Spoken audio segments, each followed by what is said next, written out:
When you think about the most influential games of all time, several names come to mind, but Bungie's Destiny may not be one of them. When first showcased, many scoffed at what seemed to be a generic Borderlands clone.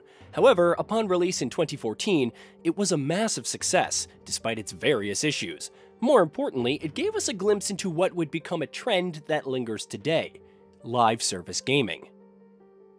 Of course, several other trends would contribute to the rise of the live service gaming model over the years, namely Fortnite's explosive popularity when the Battle Royale mode launched. However, after a relatively successful period, live service games, interchangeably known as games as a service, haven't been at the same level of success over the years.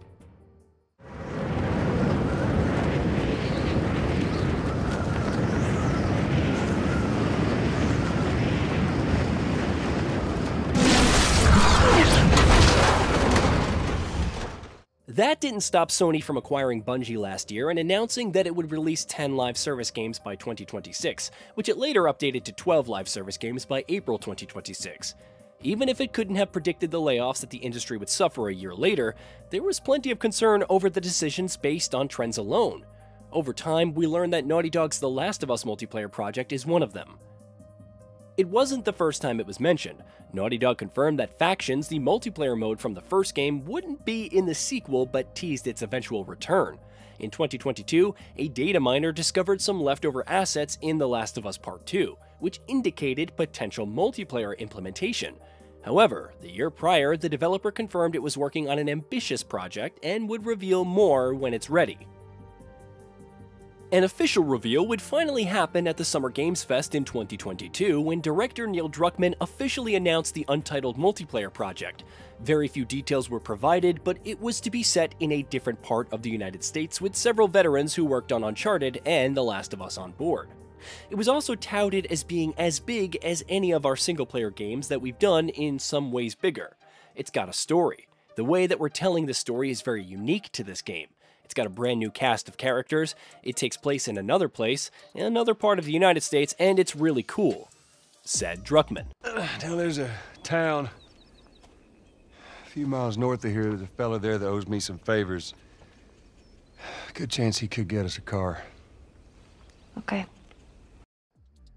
More details were promised for 2023, and Druckmann touted it as the most ambitious project the team had ever done. If reports from Giant Bomb's Jeff Grubb about it being very live servicey weren't enough, Anders Howard would join the studio as principal monetization designer, having previously worked on the Battle Pass and monetization systems for Epic Games' Fortnite. For the most part, it seemed that this multiplayer project would become the tip of the spear for Sony's live service initiative, if not a major component.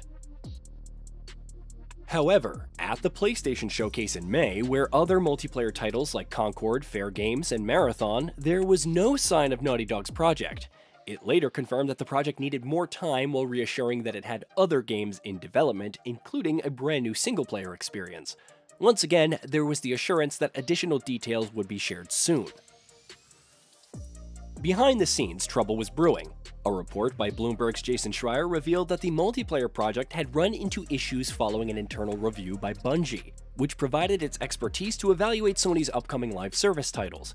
Questions were raised about its ability to keep players engaged for a long period, and as a result, Naughty Dog decided to reassess its quality and long-term viability.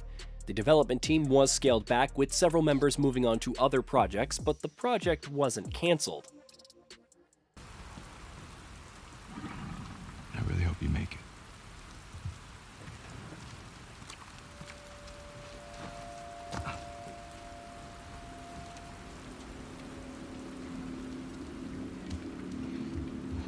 Unfortunately, it seems any semblance of active development has ceased.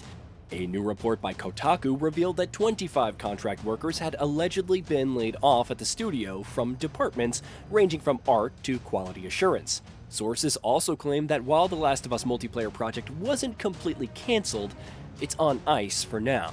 While nothing is official, Anders Howard updated his LinkedIn profile to indicate that he has left Naughty Dog.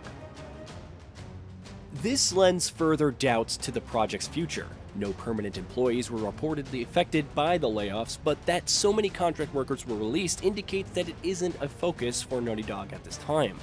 For now, it's focused on its next single-player game, which is confirmed to be directed by Neil Druckmann and rumored to be The Last of Us Part 3. The studio is also working with a new San Diego studio established by PlayStation Studios Visual Arts to co-op develop an exciting new project in a beloved franchise. Place your bets on what that could be, from Jak and Daxter to Uncharted. There may be some concerns over when the studio will reveal its next project and how it's been several years since The Last of Us Part 2 launched, not counting the recent remake Part 1. However, Druckmann has indicated that the studio will wait longer before officially unveiling its project to avoid issues with work-life balance and production.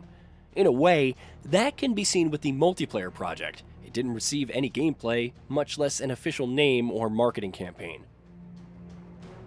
It doesn't change the fact that we'll have to wait a while to see the studio's next project, much less play it, or that the live service push from Sony isn't exactly paying dividends, with 3 years to go and not a single title available. Not that any of this is stopping the publisher from investing $2.13 billion in R&D for live service titles for the fiscal year. Unless revised before March 31st, 2024, we could see changes from April 1st, 2024 onwards. In May 2022, former Sony Interactive president Jim Ryan said 2 yet-to-be-announced live service titles would be released by April 1st, 2023. The Last of Us project and the long-rumored Twisted Metal reboot may have been those 2 games. If you lie to me one more time, I'm gone. You will never see me again.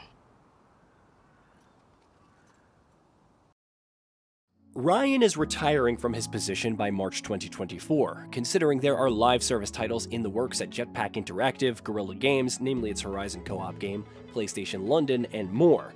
There may be more layoffs if things don't go according to plan. It's also possible that Ryan's replacement cancels a few projects because they aren't worth the continued investment. For the foreseeable future, Sony will continue delivering its specialty, high-budget AAA single-player titles based on its best-known IPs. The PlayStation 5 will continue to sell millions and set new records for the company. We'll likely forget that there's anything wrong behind the scenes, that some of its plans, like PlayStation VR2, which has fallen by the wayside since launching this year, aren't panning out. However, it feels like the walls are closing in on Sony's live service games initiative when it never really got off the ground. Some studios like Naughty Dog may continue as normal, but for the hundreds of developers toiling away on other projects, the future seems tenuous. Hey, did you know that we at Gaming Bolt upload new videos every day? Stick around, drop a like, subscribe, and hit that bell, and let us know what kind of content you'd like to see in the future with a comment below.